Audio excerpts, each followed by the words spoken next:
Bismillahirrahmanirrahim. Assalamualaikum warahmatullahi wabarakatuh dan selamat pagi adik-adik.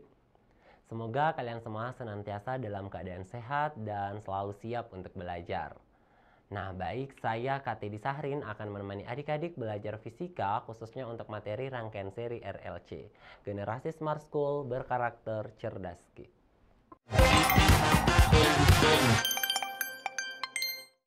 Nah, pada pertemuan sebelumnya kita sudah membahas tentang pengantar rangkaian listrik arus bolak-balik ya. Kita sudah membahas tentang rangkaian induktif murni, resistif murni, dan kapasitif murni. Nah, kalau hari ini kita akan membahas rangkaian seri RLC. Jadi dalam satu rangkaian itu akan digabung. Di situ sudah terpasang resistor, ada induktornya, dan ada kapasitornya. Oke, jadi saya harap kalian masih mengingat apa yang kita pelajari pekan lalu ya. Oke, nah tujuan pembelajaran yang ingin kita capai pada pagi hari ini yaitu kalian mampu menganalisis rangkaian seri RLC. Oke, langsung saja kita ke pembahasannya ya. Nah, jadi kita membahas tentang rangkaian seri RLC. Nah, ini gambarnya. Jadi dalam satu rangkaian arus bolak-balik itu dirangkai ada resistornya, ada induktornya, dan ada kapasitornya ya. Saya rasa kalian sudah memahami terkait dengan simbol-simbol komponen-komponen listrik ya, seperti resistor, induktor, dan kapasitor.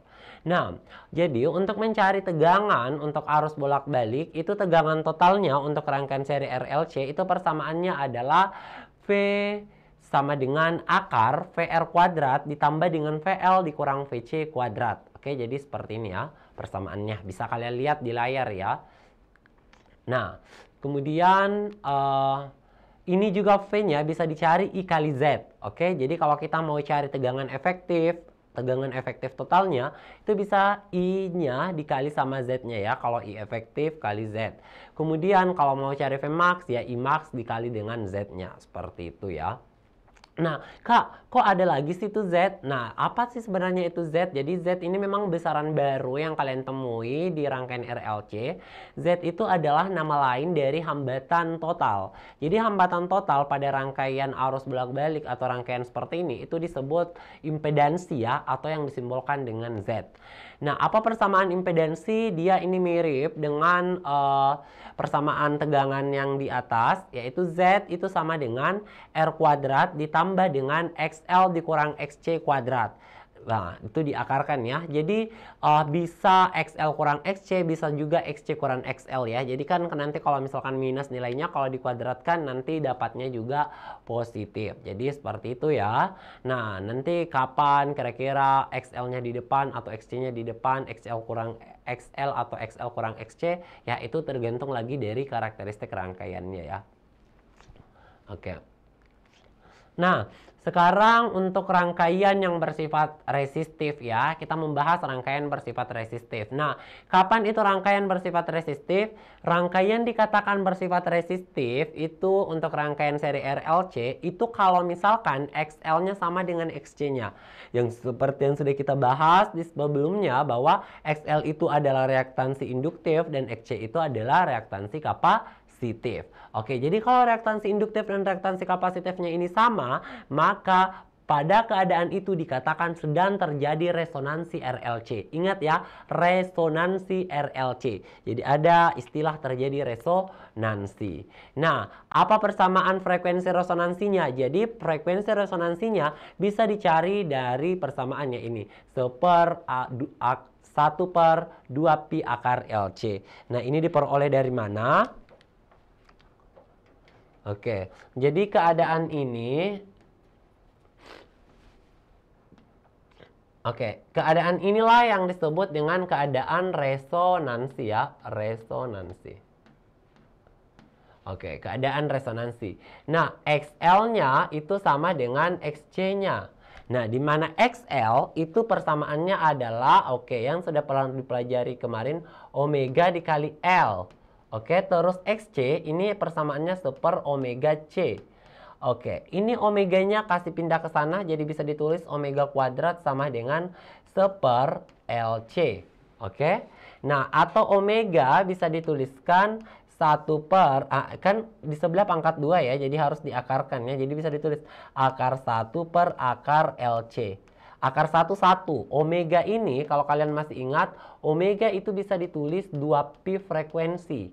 Oke, jadi omega 2pi frekuensi sama dengan akar 1, 1, 1 per akar LC.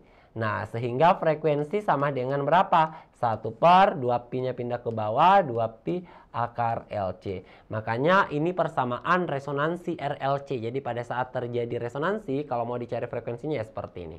Oke? Gitu ya, makanya ada nilai seperti ini. Oke. Nah, sekarang kita ke pada saat terjadi resonansi atau rangkaiannya bersifat resistif, maka Z-nya itu sama dengan R. Maka pada keadaan ini, itu nilai impedansinya minimum. Nah, kenapa bisa nilai impedansinya minimum? Oke, itu disebabkan karena kan persamaannya Z, seperti yang sudah kita tahu, Z itu bisa ditulis gini. R pangkat 2 ditambah sama XL dikurang XC pangkat 2. Nah, kalau misalkan ini sama, XL dikurang XC-nya ini sama, maka ini akan bernilai 0. Karena sesuatu yang sama kalau dikurangkan itu akan menghasilkan 0. Berarti tersisa R. Maka faktor ini kan penjumlahan. Jadi faktor penambahnya tidak ada lagi. Jadi Z-nya ini bakalan sama dengan R kuadratnya gitu. Oke, akar R kuadrat. Kan ini tambah 0. Jadi Z sama dengan akar R. Jadi seperti ini. Nah, maaf, akar R kuadrat jadi diperoleh R. Jadi dia bakalan minimum ya. Dia bakalan minimum. Jadi impedansinya bakalan minimum pada saat terjadi resonansi gitu. Nah, kalau misalkan penghambatnya minimum, maka arusnya bakalan maksimal. Kenapa ya? Ini sesuai persamaan juga bisa dilihat. I sama dengan V per Z. Jadi kalau Z-nya itu kecil, maka V-nya itu bakalan besar. Maaf, I-nya bakalan besar. Tapi kalau misalkan Z-nya itu besar, maka I-nya itu akan kecil. Nah, di sini kan kita peroleh bahwa Z-nya itu minimum, maka arusnya bakalan maksimum. Seperti itu. Oke, ini sudah ada keterangan-keterangannya ya. Sudah saya tuliskan keterangannya kembali. Kalau XL itu adalah reaktansi induktif, XC itu reaktansi kapasitif, L itu induktansi induktor, dan C itu kapasitas kapasitor. Serta F itu adalah frekuensi ya. Frekuensi yang kumaksud di sini adalah frekuensi saat terjadi resonansi. Oke, sekarang kita ke diagram fasornya ya. Masih diingat ya apa itu diagram fasor? Diagram fase vektor. Oke. Nah, ini diagram fasornya bisa kalian lihat. Jadi dia punya XL, dia punya XC. Cuma nilai XL dan XC-nya ini sama.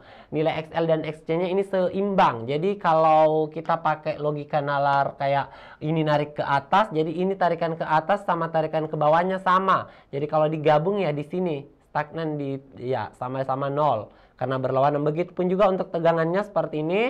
Oke, jadi arah Z-nya ke sini searah R, kemudian ini juga. Oke, seperti ini. Kalau dia rangkaiannya bersifat resistif.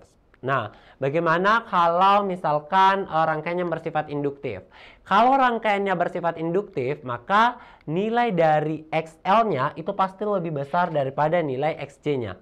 Oke, jadi XL lebih besar daripada XC kalau bersifat induktif. Kalau tadi bersifat resistif, nilai XL itu sama dengan nilai XC-nya. Nah, kalau kita gambar diagram fasornya atau fase vektornya seperti ini. Oke, bisa kita lihat bahwa dari sini ke atas itu besar ya nilai XL-nya dibanding sama XC-nya yang ke bawah. Sehingga kalau digabung, nanti hasil gabungannya ini. Ini gabungannya atau ini XL dikurang dengan XC. Oke, XL dikurang dengan XC. Nah, ini tetanya. Nah, ini membentuk, ini kan bisa kakak kasih pindahin yang merah di sana. Ini tuh XL dikurang sama XC. Oke, XL dikurang dengan XC. Nah, ini mirip kan dengan Pitagoras, makanya ini mirip segitiga ya. Ini segitiga siku-siku. Nah, dengan sisi miringnya itu adalah si Z. Makanya tadi persamaannya kan kalau di Pitagoras itu sisi miring pangkat 2. Oke, sisi miring pangkat 2 ditambah dengan sisi miring pangkat 2 berarti Z pangkat 2 sama dengan ya sisi samping R pangkat 2 ditambah sama yang ini lagi sisi tegaknya ya, berarti XL kurang XC pangkat 2. Makanya persamaan impedansi seperti ini. Oke, begitupun juga untuk tegangan. Nah, dia sama seperti ini. Jadi nilai tegangan pada induktornya itu lebih besar daripada pada kapasitornya. Makanya juga persamaan tegangan total itu sama dengan iya, V di resistor pangkat 2 ditambah sama V di induktor dikurang V di kapasitor pangkat 2. Oke, seperti ini. Nah, kemudian ada lagi yang bisa kalian lihat. Ini ada theta ya. Theta di sini ada theta. Theta itu bisa juga ini theta yang di sini. Jadi kita bisa tulis bahwa cos theta ini itu bisa sama dengan, ingat, cos itu samping sudut atau dekat sudut dibagi sama miring. Dekat sudutnya kan R. Jadi bisa ditulis R dibagi Z. Kemudian kalau ini, kalau kalian perhatikan ini ya, ini kan bisa juga dipindahin nih. Jadinya yang ini itu sama-sama yang ini. Sama-sama ini. Berarti ini juga VL dikurang sama VC gitu.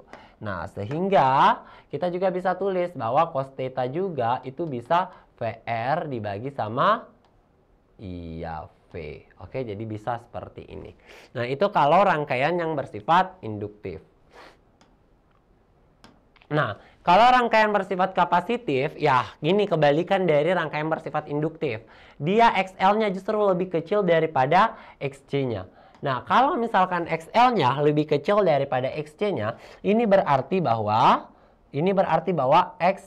XC yang lebih besar ya. Oke, ini bermakna bahwa ini punya makna bahwa XC itu lebih besar daripada XL. Oke, XC lebih besar daripada XL seperti ini. Nah, kalau di gambar diagram fasornya seperti ini, lihat ternyata dia ada di bagian bawah sini ya. Bagian bawah sini karena terlihat XC yang lebih besar daripada XL. Ini ya. Jadi ini hasil pengurangannya di sini XL dikurang XC. Kemudian ini, kalau misalkan tegangannya juga persamaannya diagram fasornya juga seperti ini. Karena VC lebih besar dari VL, makanya gabungan antara VC dan VL itu ke bawah gitu. Ini gabungannya. Ya, ke bawah gabungannya gitu. Saya rasa ini gampang ya karena agak hampir sama. Sekarang kita ke daya. Nah, daya, ini persamaan daya ya. Jadi daya yang terdisipasikan untuk di rangkaian RLC ini persamaannya 1/2 Vmax Imax cos theta. Jadi ini juga bisa diubah kalau kalian masih ingat yang kita pelajari minggu lalu tentang nilai maksimum sama nilai efektif. Gimana hubungan antara nilai maksimum dan nilai efektif? Pasti kalian bisa dapat persamaan yang kedua ini. Nah, gimana caranya? Kan kita tahu bahwa V maksimum itu tidak lain adalah V efektif dikali akar 2. Jadi yang nilai efektif dikali saja sama akar 2. Begitupun juga arus. Arus maksimum itu sama dengan arus efektif, dikali sama akar 2. Dikali sama akar 2. Nah, berarti kita bisa tulis nih, P ini sama dengan 1/2 Vmax itu V efektif akar 2. Nah, dikali sama I efektif akar 2. Dikali cos theta. Deh. Nah, 1/2 ya. Akar 2 kali akar 2. Lihat. Nah, saya kalikan dulu yang ini nih. Akar 2 kali akar 2 dapatlah 2. Gitu ya. Kemudian kita tulis lagi V efektif I efektif cos theta. Nah, ini bisa kita coret. Ini juga bisa dicoret. Jadi tersisa apa? V efektif dikali I efektif dikali sama cos theta. Makanya muncullah persamaan yang seperti ini. Nah, selanjutnya ada yang dikenal dengan faktor daya. Jadi nilai cos theta yang digambar tadi itu sebenarnya adalah faktor daya namanya ya. Jadi ini cos theta ini faktor daya. Jadi bisa dicari sama dengan R/Z. Nah faktor daya itu apa? Adalah sudut antara V dengan I. Sudut antara V dengan I. Nah, selanjutnya teman-teman, sebelum kita lanjut membahas soal, nah di sini saya mau memberikan dulu, mengingatkan kembali pelajaran matematika teman-teman terkait dengan Pitagoras ya, untuk di segitiga siku-siku. Nah, Jadi kalau ada segitiga seperti ini, segitiga siku-siku, anggaplah ini A, ini B, ini C ya. Berarti kalau kita bisa tulis gini kan, persamaannya C kuadrat. C kuadrat itu sama dengan A kuadrat ditambah B kuadrat. Oke, dan kalau segitiganya siku-siku seperti ini, pasti sisi miringnya itu selalu yang paling besar. Oke, pasti nih. Oke, nah selanjutnya saya kasih contoh misalkan gini. Oke, kalau di sini 5, di sini 3, maaf, di sini 4, di sini 3, di sini mau kita cari X.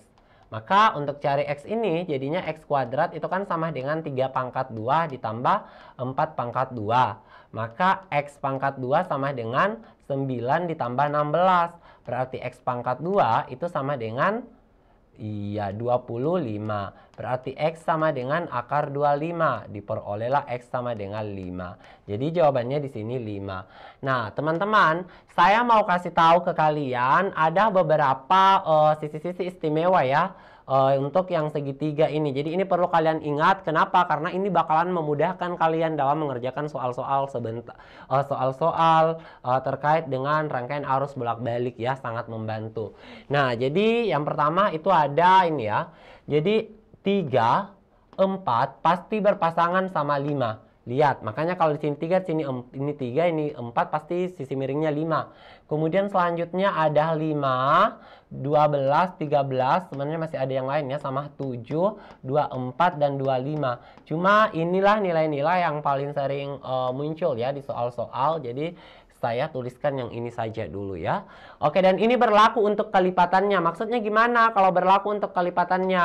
Nah, misalkan di sini misalkan 6, di sini 8. Berapa tuh sisi miringnya? Ya 10. Kenapa bisa 10? Karena 6 itu adalah 3 kali 2, 8 4 kali 2, maka sisi miringnya juga harus dikali 2. Karena 3 kali 2, 4 kali 2, maka selanjutnya pasti 5 kali 2. Bisa dipaham ya? Makanya 10. Nah, satu lagi kalau misalkan di sini misalkan 7, di sini miringnya 25. Maka berapa sisi samping berikutnya? Ingat, yang miring itu yang besar. Ada 7, ada 25. Berarti yang sampingnya itu berapa? 24. Oke? Jadi bisa seperti itu. Oke deh, sekarang kita akan masuk ke pembahasan soal. Oke, untuk soal nomor 1. Hambatan R, induktor L, dan kapasitor kapasitor C masing-masing mempunyai nilai 300 ohm, 0,9 Henry, dan 2 mikrofarad.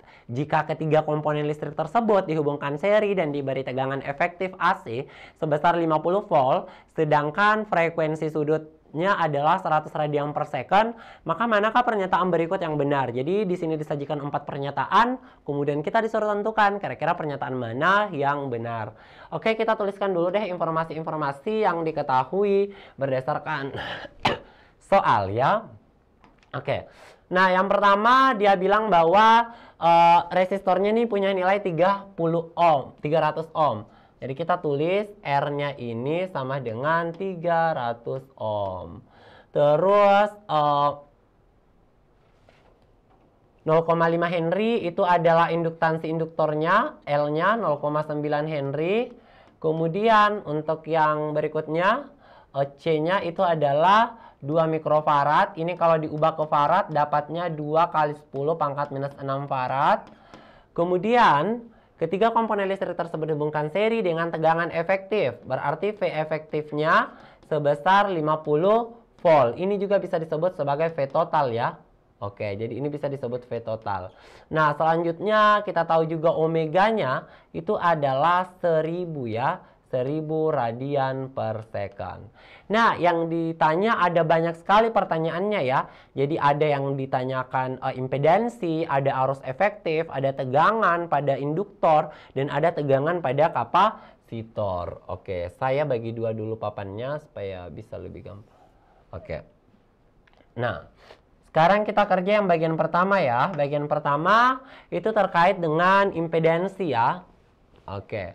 Nah, seperti yang sudah tadi saya sampaikan teman-teman bahwa persamaan impedansi itu adalah bisa dicari dengan persamaan Z pangkat 2 sama dengan R pangkat 2 ditambah XL dikurang XC pangkat 2. Nah, di soal kita belum tahu berapa nilai XL-nya. Kita juga nggak tahu berapa nilai XC-nya. Jadi, kita perlu mencari dulu berapa kira-kira nilai dari XL dan nilai dari XC-nya.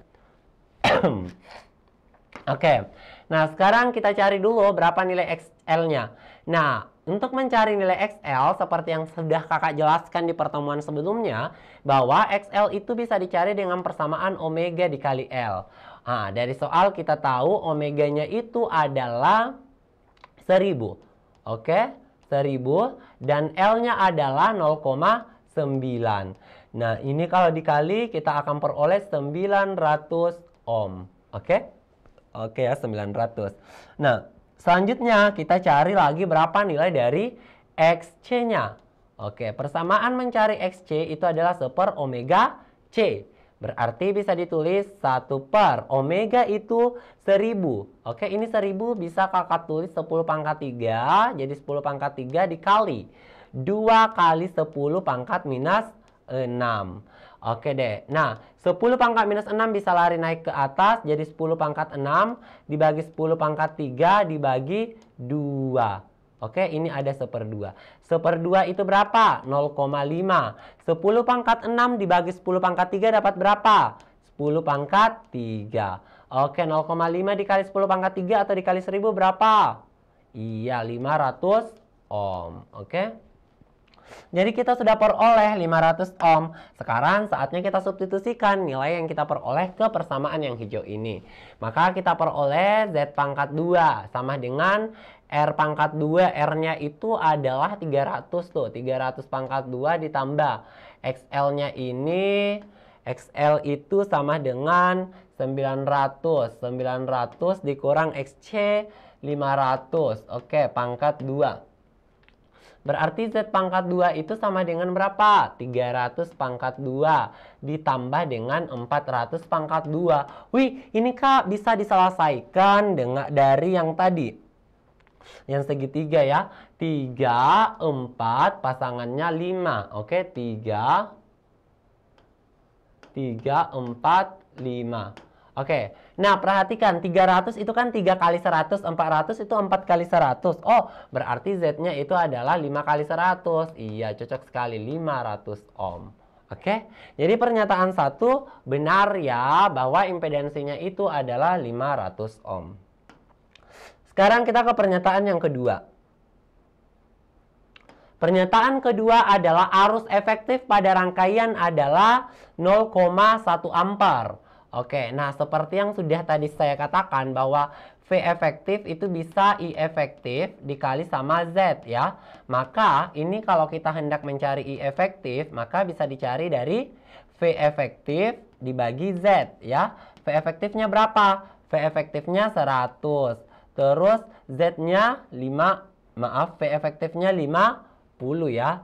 50 dibagi 500. Oke, 50 dibagi 500. 50 dibagi 500 dapatlah 0,1 ampere.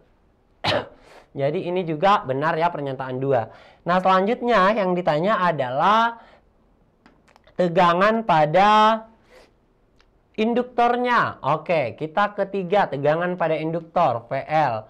Tegangan pada induktor ya I juga ya, berarti I dikali ya. Karena pada induktor berarti I dikali sama hambatan pada induktor. Hambatan pada induktornya itu yang disebut dengan reaktansi induktif atau XL-nya. I-nya sudah diperoleh 0,1, terus XL-nya itu adalah 900. 0,1 kali 900 diperolehlah 90 volt. Oke, jadi pernyataan ini benar ya. Oke, selanjutnya kita ke pernyataan yang keempat. Oke, yang keempat yaitu tegangan pada kapasitor. Kalau tegangan pada kapasitor ya sama arus dikali sama reaktansi pada kapasitor atau hambatan pada kapasitor. Berarti ini 0,1, hambatan pada kapasitor 500, jadilah diperoleh 50 volt.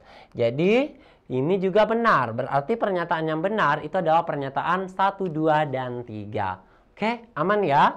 Kalau aman, kita lanjut lagi nih. Membahas soal nomor 2. Sangat gampang toh. Oke, nomor 2. Suatu rangkaian RLC seri mempunyai hambatan murni 5 ohm dialiri arus bolak-balik dengan frekuensi angular 125 radian per second. Sehingga menghasilkan reaktansi induktif 20 ohm dan impedansi 13 ohm. Jika rangkaian bersifat kapasitif, maka besar kapasitas kapasitornya adalah. Oke, nah suatu rangkaian RLC seri mempunyai hambatan murni ya, berarti R-nya. Oke, kita tulis dulu informasi yang diketahui berdasarkan soal. Berarti kita tahu bahwa ini R ya, R-nya itu adalah 5 ohm. Kemudian dialiri arus bolak-balik dengan frekuensi angular atau itu disebut omega 125 radian per second. Sehingga menghasilkan reaktansi induktif. Reaktansi induktif itu XL sebesar 20 ohm. Oke, kemudian menghasilkan impedansi. Impedansinya 13 ohm. Oke, kemudian kita tahu R-nya sudah. Nah, kemudian juga dia bilang rangkaiannya ini bersifat kapasitif. Oke, kapasitif. Kapasitif. Ingat, kalau rangkaian bersifat kapasitif, maka bisa dipastikan bahwa nilai dari XC-nya itu pasti lebih besar daripada nilai dari XL-nya. Nah, kemudian teman-teman yang ditanya di sini itu adalah berapa nilai kapasitas kapasitornya atau C-nya itu berapa. Oke, ini yang ditanya. Nah, teman-teman, kalau kita hendak mau mencari nilai dari XC-nya, kita bisa tulis gini. Kita mulai dari persamaan XC ya. Di mana persamaan XC? XC itu adalah seper omega C. Berarti kalau kita nak mencari XC, berarti kita bisa hendak mencari C, ini bisa ditulis 1 per omega XC. Omeganya sudah ditahu, yang tidak kita tahu itu adalah XC-nya. Maka kita punya tugas harus mencari tahu dulu berapa nilai dari XC-nya. Nah, sekarang kita cari berapa nilai dari XC-nya melalui persamaan impedansi, di mana Z pangkat 2 itu sama dengan R pangkat 2 ditambah sama X. Ingat, karena di sini dia rangkaiannya bersifat kapasitif, artinya XC lebih besar daripada XL. Maka kita tulisnya di sini XC dikurang XL gitu, pangkat 2. Oke. Nah, sekarang Z-nya sudah ditahu ya. Z-nya itu adalah 13. Jadi 13 pangkat 2 sama dengan R-nya 5 pangkat 2 ditambah XC dikurang XL pangkat 2. Nah, kalau kalian ingat lagi segitiga yang sudah tadi pernah kakak kasih tahu ya, yang istimewa kalau Pitagoras. Nah, kita kan sudah tahu tadi kalau ada 3, 4 sama 5. Selain itu ada juga 5, 12 sama 13. Ingat, 13 ini selalu yang terbesar ya, atau dia di bagian Z-nya ya. Oke, karena dia sisi miring. Oh, berarti lihat, ini sama ya. Oh, ada 13, ada 5. 13, 5. Berarti berikutnya itu adalah 12. Berarti bisa disimpulkan bahwa ini itu nilainya adalah 12. Oke, jadi bisa ditulis gini. XC dikurang XL itu sama dengan 12. Nah, maka berapa nilai XC-nya? Maka XC itu bisa 12 ditambah XL. Berarti ini sama dengan 12 ditambah XL-nya itu adalah 20. Oke deh. Jadi diperolehlah XC sama dengan 32 karena 12 ditambah 20. Nah, sekarang nilai inilah yang kemudian kita substitusikan masuk ke sini ya. Oke, berarti 1 dibagi omeganya 125 dikali XC-nya itu adalah 32. Nah, teman-teman, kalau ketemu soal gini, ini langsung dikali saja 125 kali 32 itu berapa. Tapi kakak punya cara yang supaya bisa lebih mudah. 125 itu sama dengan 1000 dibagi 8. Jadi ini saya ganti saja sama 1000 dibagi sama 8.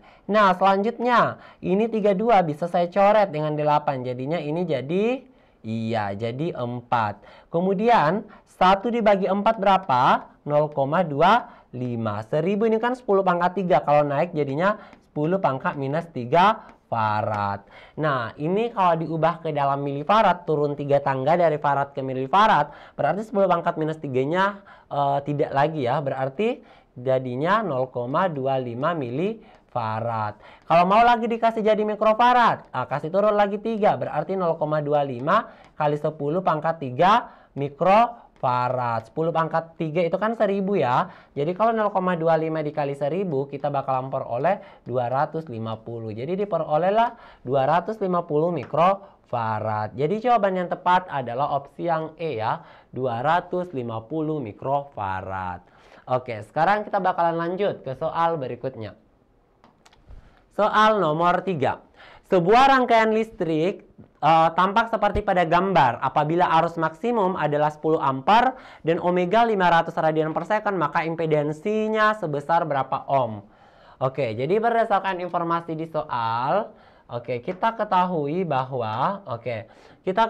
bahwa Imax-nya, Imax itu sama dengan 10 ampere. Terus omega itu 500 ohm.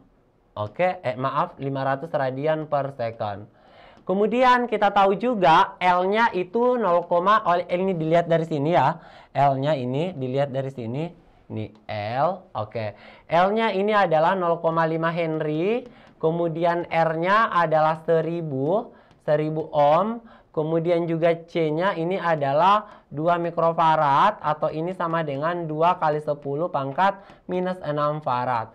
Yang ditanya apa? Yang ditanya adalah impedansinya berapa? Z-nya itu sama dengan berapa, teman-teman? Nah, untuk mencari nilai Z, nah kita bisa pakai lagi persamaan Z pangkat 2 sama dengan R pangkat 2, ditambah sama bisa XL, bisa XC, jadi bisa XL dikurang XC pangkat 2 seperti ini.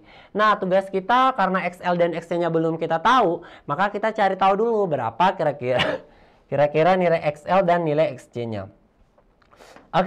Kita cari dulu nilai XL-nya ya. Nilai XL itu bisa dicari dari omega kali L, di mana omeganya itu adalah 500, jadi 500 dikali L-nya 0,5, jadi kita perolehnya 250 ohm. Sekarang kita cari lagi berapa nilai dari XC-nya. Persamaannya 1 per omega C, berarti 1 dibagi. Omeganya berapa? Omeganya 500. Dikali sama C-nya itu adalah 2 kali 10 pangkat minus 6. Oke deh, berarti ini bisa kita tulis seperti ini. 1 per 500 dikali 2 itu dapatnya 1000 ya. Atau 10 pangkat 3 dikali 10 pangkat minus 6. Diperoleh 1 per 10 pangkat minus 3. Naik jadi 10 pangkat 3. Jadi diperoleh 1000 ohm. Diperoleh 1000 ohm. Ternyata nilai XC-nya lebih besar. Jadi kita balik saja di sini. Nanti jadi XC dikurang XL.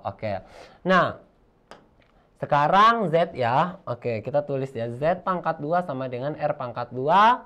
XC kurang XL pangkat 2. Nah, Z-nya berapa? Z-nya ini itu yang mau kita cari. Berarti Z pangkat 2. Z pangkat 2 sama dengan R-nya ini itu adalah ini ya 1000. Jadi 1000 pangkat 2 ditambah XC-nya itu 1000. Jadi 1000 dikurang sama XL-nya itu adalah 250. Nah, pangkat 2 kita akan peroleh Z pangkat 2 sama dengan 1000 pangkat 2 ditambah sama 750 pangkat 2. Nah, kalau kembali lagi ke yang tadi, yang di awal kakak kasih tahu bahwa 3, 4, dan 5 ya. Nah, perhatikan, ini 1000 itu ternyata adalah apa? Dia adalah 4 dikali 250. Jadi ketiga-tiganya ini dikali saja 250. 3 dikali 250 dapat 750. Kemudian 4 dikali 250 dapatnya 1000. Kemudian 5 dikali 250 berapa? 1250. Jadi kita akan peroleh nilai Z-nya ini sama dengan 1250 ohm. Jadi jawaban yang tepat itu adalah jawaban opsi Bravo. Oke, jadi seperti itu penyelesaiannya. Oke, sekarang kita ke soal nomor 4. Oke. Rangkaian RLC dipasang pada sumber AC dengan tegangan efektif 100 volt dan rangkaian bersifat kapasitif bila hambatan murni pada rangkaian 30 ohm dan sebuah voltmeter yang dipasang seperti pada gambar di atas menunjukkan angka 80 volt, maka tentukan apakah pernyataan berikut benar atau salah. Oke, jadi ini sama dengan yang soal nomor 1 tadi ya. Kita akan menentukan apakah pernyataan-pernyataan ini tuh benar atau salah. Oke, kita langsung saja tulis lagi besaran-besaran yang diketahui. Oke, jadi rangkaian RLC dengan tegangan efektif, berarti V-nya itu adalah 100 volt. Nah, kemudian rangkaiannya bersifat, rangkaiannya katanya bersifat kapasitif. Oke, kapasitif. Oke, rangkaian bersifat kapasitif. Nah, kalau rangkaian bersifat kapasitif, maka kita bisa katakan bahwa pasti ini nilai XC-nya lebih besar daripada nilai XL-nya, yang juga mengakibatkan nilai VC-nya lebih besar daripada nilai VL-nya. Oke. Nah, sekarang berikutnya bersifat kapasitif. Hambatan murni berarti R-nya 30 ohm. Dari sini 30 ohm. Kemudian dari sini juga kita tahu, dari gambar ini kita tahu bahwa nilai dari XL-nya, ingat ini itu induktor ya. Induktor berarti ini yang 70 ohm itu adalah reaktansi induktif. Berarti XL-nya ini adalah 70 ohm. Oke, nah perhatikan, ternyata di sini itu ada, ternyata di sini tuh ada dipasang voltmeter. Oke, ada voltmeter. Perhatikan baik-baik tempat pemasangan voltmeternya. Voltmeter ini dipasang di sini. Oke, jadi yang masuk pengukuran voltmeter itu ada induktornya dan juga kapasitornya. Sehingga tegangan yang diukur di sini itu adalah tegangan gabungan antara kapasitor dengan induktor. Jadi tegangan pada induktor dan kapasitor itu diukur oleh voltmeter tersebut. Sehingga bisa ditulis bahwa karena dia gabungan dan di sini dilihat bahwa rangkaian bersifat kapasitif, sehingga bisa disimpulkan bahwa VC pasti lebih besar daripada VL. Karena VC lebih besar daripada VL, sehingga kita bisa tulis bahwa VC dikurang VL itu sama dengan 80 volt. Seperti itu. Nah, ini besaran-besaran yang diketahui. Sekarang kita akan mencari beberapa nilai ya. Nah, untuk yang bagian pertama itu adalah ada impedansi. Nah, teman-teman kalau ketemu soal seperti ini, itu teman-teman tidak harus mengerjakan sesuai dengan urutannya.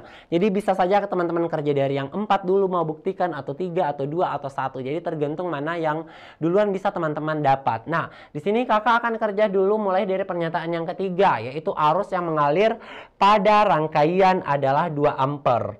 Oke. Nah, di sini saya akan menggunakan resistor dengan bantuan resistor. Besaran-besaran yang diketahui pada resistor ya untuk yang di nomor 1. Nomor 3. Oke, jadi untuk pernyataan nomor 3, nah kan kita tahu bahwa V di resistor itu bisa dicari dengan I dikali dengan R. Maka I ini juga bisa kita cari dengan menggunakan persamaan VR, VR dibagi sama R. Nah, teman-teman, di sini kita tidak tahu berapa nilai dari VR-nya. Yang kita tahu R-nya, berarti tugas kita sekarang adalah cari dulu berapa nilai VR-nya. Nah, dari persamaan tegangan kita peroleh bahwa V kuadrat itu bisa dicari dengan VR pangkat 2 ditambah sama VC dikurang sama VL pangkat 2. Nah, teman-teman, di sini V-nya sudah ditahu 100 ini. Jadi bisa ditulis 100 pangkat 2 sama dengan VR kuadrat ditambah VC kurang VL juga sudah ada, ini 80, jadi 80 pangkat 2. Nah, teman-teman, kalau kalian perhatikan lagi segitiga yang sudah pernah yang Pitagoras yang berulang-ulang saya sampaikan, 3, 4 pasti partnernya 5. Nah, perhatikan, ini 100 itu adalah 5 kali 20. Jadi semuanya sisa dikali 20. Kemudian 4 itu adalah 80 itu adalah 4 kali 20. Berarti selanjutnya adalah adalah berapa? Adalah 3 kali 20. Kalau 3 kali 20 maka di sini bisa kita tuliskan sama dengan 6. Jadi VR-nya itu sama dengan 60, iya 60 volt seperti ini. Nah inilah kemudian yang kita substitusi masuk ke sini. VR-nya ini 60 volt, dibagi R-nya adalah 30 ohm. 30 ohm, jadi kita peroleh sebesar 2 ampere. Nah, pernyataan 3 benar. Nah, pernyataan 3 benar. Sekarang kita ke pernyataan 1. Impedansi rangkaiannya adalah 50 ohm. Oke, kita sekarang ke pernyataan 1. Nah, kan kalau V total itu bisa I kali Z. Oke, berarti Z ini bisa dicari dengan persamaan V dibagi I. V totalnya itu adalah yang ini ya. Ini 100, berarti 100 volt dibagi sama 2 ampere. Oke, dibagi 2 ampere. 100 bagi 2 diperolehlah 50. Oke, 50. Iya, 50 ohm. Jadi diperoleh 50 ohm. Pernyataan ini juga benar. Sekarang kita ke pernyataan yang kedua. Nah, pernyataan kedua ini terkait dengan daya ya, terkait dengan daya. Oke. Oke, pernyataan kedua. Nah, daya itu sudah tadi saya sampaikan, VF dikali IF dikali sama cos theta. Oke, tapi ingat teman-teman, cos theta itu sama dengan apa? Ya, cos theta ini bisa dicari dengan apa? R per Z. Oke, R per Z. Oke, sekarang kita masukkan, berarti kita bisa tulis gini. P sama dengan V efektifnya berapa? V efektifnya itu adalah 100. Berarti 100 dikali sama 2. Oke, cos theta itu kan R per Z. R-nya berapa? R-nya itu adalah 30. Terus Z-nya adalah 50. Oke, kita selesaikan. Ini kalau dibagi ini dapatnya 2. 2 kali 2 itu dapatnya 4. 4 dikali 30 itu dapatnya 120. Jadi kita peroleh 120 watt. Maka pernyataan yang ini itu benar. Oke. Nah, selanjutnya yang terakhir, tegangan pada kapasitor. Oke, nah. Tegangan pada kapasitor ya. Oke. Kita tahu ya bahwa ini dari sini. Oke, kita lihat lagi ini nih. Oke. Oke. Dari situ ya, yang keempat kita tahu bahwa VC dikurang VL itu sama dengan 80. Berarti VC ini sama dengan 80 ditambah VL. Nah, gimana cara cari VL-nya? Cara cari VL-nya ini itu bisa dengan persamaan I dikali sama XL.